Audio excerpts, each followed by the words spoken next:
Hi, y'all. How you doing? Well,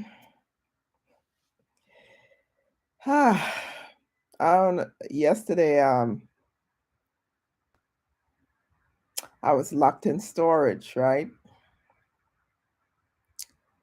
Well, thank God I had a friend with me, and I had practically, well, my storage facility is like 24 hours because I have like signed up for 24-hour storage, and I like it because you can literally park inside the facility. Like some storage facility, you don't have that luxury, and the 24 hours. I love the 24-hour idea because I could go there anytime, a day, night, because I have a special code and whatnot. So what happened is like I went there using my code, and I'm like, because a friend came over and helped me move some stuff into storage, and because he has a 9 to 5, right, and I don't have a 9 to 5, so he came by to help me. So we packed up some stuff. We didn't even finish packing up. I mean, taking the stuff to storage because I gotta share what happened. But anyway, so we packed up some stuff, took it to storage, and wow, I can't even get in. I'm like, oh my gosh, I can't get in. So eventually, miraculously, the gates opened. So I went in because I thought it was because I called the manager, right? And I'm like, I call him off the hook because there's an after hour emergency number. So I called the number and I called it off the hook. Like, because I'm like, my vehicle had a lot of stuff in it that I didn't feel like bringing it back home. Okay. And it was like my vehicle was packed to the reams. I couldn't even see outside. I couldn't see the back of my vehicle by how you could look through your rear view mirror. I couldn't even see the back of my vehicle. And this was very, very late last night when we decided to do that because he came by late after his job or whatever. And so like we got there and I'm trying to get inside the gate, punched in the code. It said code's not accepted. And I keep punching in the code not accepted. So that's when I decided to call the manager. I called that man off the hook. Nothing happened. So what happened is like eventually apparently someone came by. I don't know. Look, some the gates opened up, okay? So I went in thinking the manager somehow saw that I called and I even text messaged him, okay? So I'm thinking he probably could let me in remotely. So I went in when the gates opened up because I didn't know what was going on. So I went inside thinking like he let me in remotely. So then we unloaded the stuff at my unit. So now on the way out, there's like more than one gate. So I pressed the button to get out of the interior gate and it opened up because there's an interior button to press when you're on your way out. But the other gate required a code. The entrance gate required a code. So I'm like, oh my gosh. So I called him because I thought he would be, because since I thought he let me in remotely, I figure he could let me out remotely as well, right? So I called this man like, oh my God, so many times. I even texted him so many times. And I'm like, oh my God, will we have to spend the night here in between the gates? And I'm like, thank God I filled my car up with gas. You know what I mean? And because it was kind of chilly out too. It was kind of chilly. It was kind of cold out. So I'm like, oh my God, I don't have anything to drink. It's like being almost, well, look, I'm exaggerating slightly, but it's like being on a deserted island, right? You see, guys, you see how I'm using literary devices, I'm not even planning to, but it's just automatic using literary devices. That's what I'm telling you about. So it was like being in a deserted island, kind of, sort of, because I felt like we would be stuck in the middle of these gates all night. But thank God I had a lot of gas. I had a full tank of gas, and I had my cell phone. He had his cell phone, so I'm like, oh no. So I kept calling this man, calling this man, calling this man. I texted, and I'm like, oh my God. So We were there for a little while, but not too long of a while.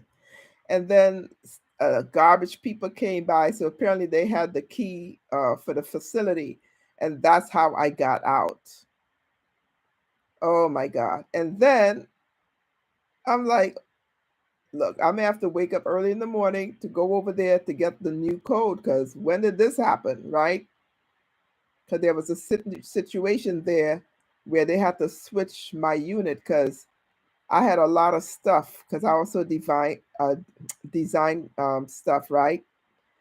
Like clothing and different things. I designed stuff I had sewn and different things. Even my mother, I had stuff of hers in storage. And oh my God, it smelled like sewage. I had to toss out a lot of stuff from that thing there. And thank God I was able to retrieve some of the stuff, and I sent it home to Trinidad to help out somebody who could use it, because I had stuff in there from that my mom used to use, and so I sent it to Trinidad. Hopefully, by the grace of God, someone will be able to benefit from it rather than keep it in storage. But anyway, so they switched my location. So I was happy about that. But I'm telling you, the stuff that was in there that got wet up and all smelled like raw sewage. And I remember like trying to move my stuff out and sort through the stuff in there. I had to put on a hazmat suit. Okay, a hazmat suit, and it was hot in there. They claim the storage facilities are like temperature regulated or whatever. No, it was not temperature regulated. It was so hot in there. I had on this hazmat suit in the summer, and I was like sweating like I was in the shower. See, simile, right, guy? You see how it goes when you talk naturally, you talk literary devices. So I'm like, oh my God, I was sweating bullets. I couldn't take it. Ugh, sweat was pouring down my face. I could feel it in my back. My whole body was like drenched in sweat because it was hot in that place. And I had on a hazmat suit, moving my stuff, trying to, go through my stuff, see what is good and bad and tossing out and whatnot. I was like, oh my God. So anyway, I'm going back and forth with the story. So earlier today rather, he called me and he was like, "Oh, I didn't know what happened to my phone because I was looking at some ball game on TV and I must have like I don't know what happened to my phone." Because I called him several times and I got no response, and he was apologetic kind of sorta.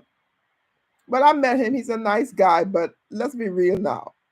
He turned off his phone because he wanted to enjoy the ball game, okay? Because when I called, it went straight to voicemail. So let's be clear here. He turned it off because he didn't want to be disturbed looking at the ball game, because he was engrossed in the because he told me he was looking at his some ball game that was on last night. So we already know. I'd like at least I like to think that a lot of us know that men, when they're looking at their game, they don't want to be disturbed. So he had turned off his phone. All right. And it so happens this is when I had an emergency. So if these garbage people didn't come, I'd have been stuck there. Me and my friend would have been stuck there until who knows what hour in the hours of the morning. It was pretty late at night when we were there. Like, I think it was after midnight when we finally got out, because garbage people came to pick up trash from the facility. So I'm like, wow. Oh, let me get to what I want to talk to you about today. So, and I already had a long, long day, because I'm going through it because of my mom, because I know she doesn't have much time left, and I don't like seeing my mother suffering like that. It's really, really tough. It's really, really tough.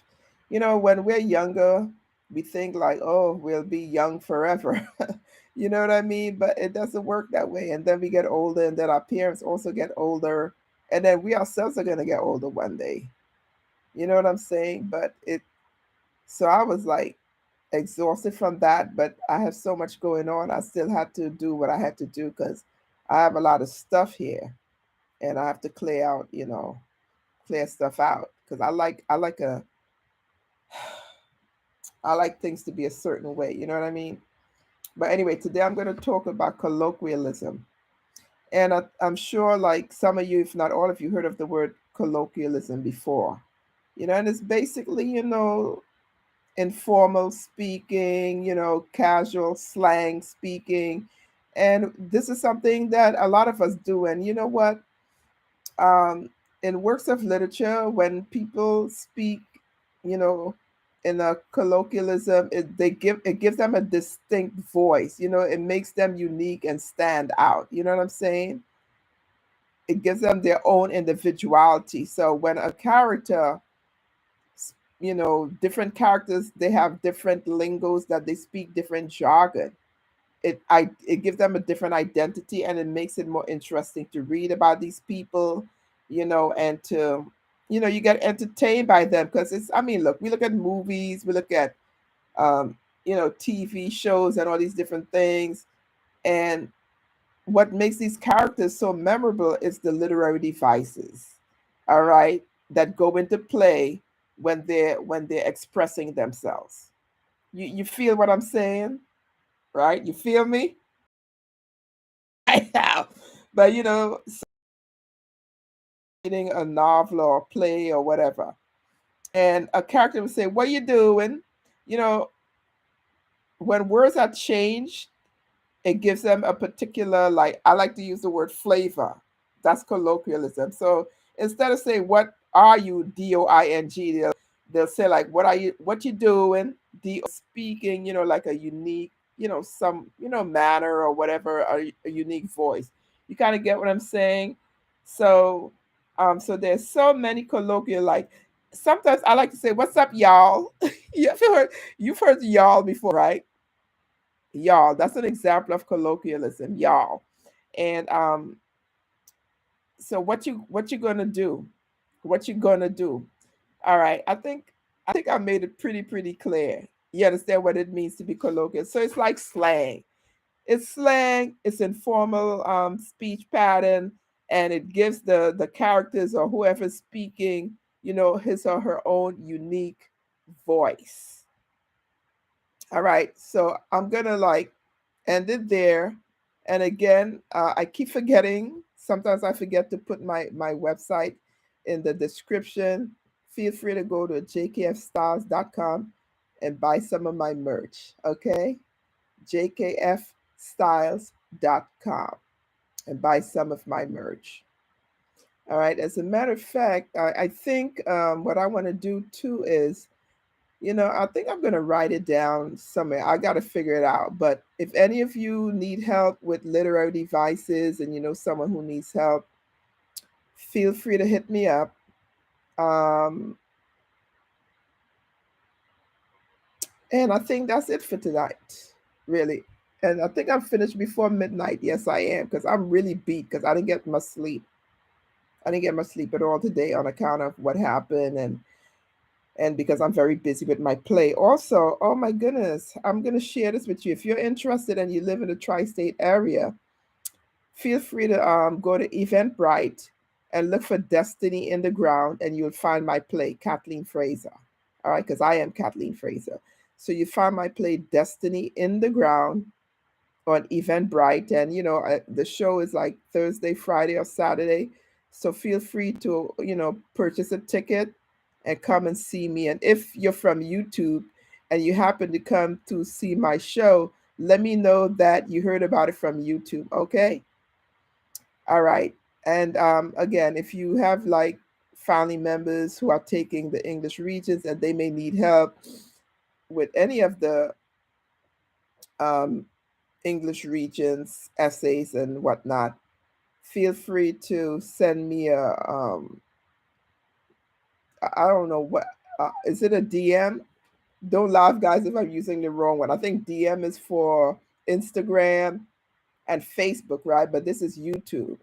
So I don't know what the lingo is for this one, but feel free to hit me up, and I'll put your friend or relative on some game to help them score 100, if not 100, the 90s on their English regions. All right. And I really didn't plan to do any tutoring, but to help any of you who happen to be listening and someone I'm willing to do that. All right. And I think, oh, yes, like and subscribe and share if you care. Like, subscribe, and share if you can. And by the way, guys, I got to tell you, um, you know, my mother lived a nice, well, I don't want to use the word nice. She lived a long life. She's 96. And so basically, she's on her way out based on what the doctors have told me. So again, I'll tell you, people out there, you have your mom and your dad and whatnot, your family members who you love, spend time with them, try to get along with each other because, you know, when they're gone, they're gone. Because quite frankly, the dead doesn't come back like some people think, or try to allude to. The dead, when you're dead, you're dead, according to the Bible, which I happen to believe. You're dead, you're not here anymore. Your spirit is gone. You're either in a good place or in an evil place. Because the dead, according to the Bible, the scriptures, the dead knows nothing. So either you're up there or down there when your body leaves this earth. You know what I leave when your body leaves your body. You're not here anymore. And if you happen to dream someone who has died, you're not seeing the person that's died, you're actually seeing an evil spirit in your dream. I'm just trying to share. I know people don't want to believe that. They think, oh, this is my beloved auntie or uncle or sister or mother or father or but no, that's not true. By the way, I don't know if I mentioned, but I had a daughter and she died at 13 months. All right, well, I did mention that earlier on. But when they're dead, they're dead. They're gone. They're not coming back. They're not your ancestors. The people who you see and think are your ancestors, they're really evil spirits. I'm just letting you know. You could choose to believe me or not. I'm just sharing because sharing is caring. And because I care about you, I don't have to know you to care about you. All right. So I'm just sharing that. Oh, and by the way, you know what? I meant to tell you this the other day. I went to this, or maybe I did. I'm just so tired and out of it. I don't even remember right now because I am like, and I gotta figure out how to connect up to. Anyway, there's things to figure out. But I went to this really nice dental office, and when I went into there, I think they call Garden Dental. It's in well, I'll find the right name and share that with you when I find it. But anyway, when you enter, they sterilize your shoes. You get on this machine and it sterilizes the sole of your feet. And then they do different things, before they, do whatever procedure on you. They take your blood pressure. And I'm like, I thought like blood pressure. I've never been to a dental office where they take my blood pressure before. And I thought that was like, wow. That was like, what? Blood pressure? And then she also gave me put a pH strip in my mouth to determine my pH, my acid level and whatnot. I've never had these two different things, and the technician explained to me what the pH is about. It helps them to know if um, my pH level, if I should be like totally back or a little elevated, and then the blood pressure has determined if your blood pressure is over, I think she said 100, they will tell you to go home. Oh my God. Excuse me, guys. Mm. Yeah, if your blood pressure is over 100, I think she said. If there's the top reading and the bottom reading, but if the bottom reading is over 100, that's problematic, and so they'll tell you to go back, go home, and come back and they'll when you come back they'll check it, and if it's lower than 100, then they could proceed. I forgot what she told me the reasons were, but I'll tell you they're very sophisticated. Mm. My son called them bougie, and he asked me for their information because he said he's gonna go there. So I said, let me share that with you. I forgot to mention that to you the other day. But I like this dental um, facility. So it's in a good way. It's a good thing. The other facility I went to pissed me off because I mentioned that before. I arrived like uh, I was late because of parking. And sometimes I used to take like a ride share to go there because I didn't want to get there late. And I'm like, why should I be spending money ride share to go to a dentist? So I, I would drive. I drove, but the parking over there is horrendous. And I got there 30 minutes, and she wouldn't see me because I was, and the office was empty. So she didn't want to see me because I arrived late. So thank God for that, because I said, you know what? Why should I go all the way over there when I could go to a dentist in my neighborhood? And that's exactly what I did. And guess what? I'm glad I did, because I find the way they treat their patients to to be more how can I put it? I like their process. Let me put it that way. I like their process. And when I remember their name, something with garden in it, when I remember their name, for those of you who live in New York, I will share the name with you, because I really, and by the way, I'm not getting any money for telling you this. If I learn something or know something that is beneficial, I believe in sharing, okay? I like their process. And also, apparently, they also do something to prevent cavities. I think something to do with fluoride. They fluorinate. I forgot the word she used. Fluoridate your mouth, and that's to help prevent cavities. But also, this is one thing that I had learned somewhere, people out there, y'all. There you go with the colloquialism right there, y'all. Anyway, I learned this. Gargling, washing your mouth out with peroxide, that also helps prevent cavities. So that's something you want to do, like, every day in the morning and at night, or, whatever. That peroxide also helps to prevent cavities. I read that somewhere or heard it somewhere. So for those of you, and of course you want to floss and you want to, like, do these different things, to keep your teeth. You know what I mean? And I want to get retainers. They said as long as you have teeth, you're not too old. A dentist told me this. If you have teeth in your mouth, you're not too old to get retainers. So I want to get retainers because I want to, like, close this gap a little and whatnot and whatnot. But anyway, guys, oh my gosh, is this the longest I've spoken up here? Anyway, I was just sharing.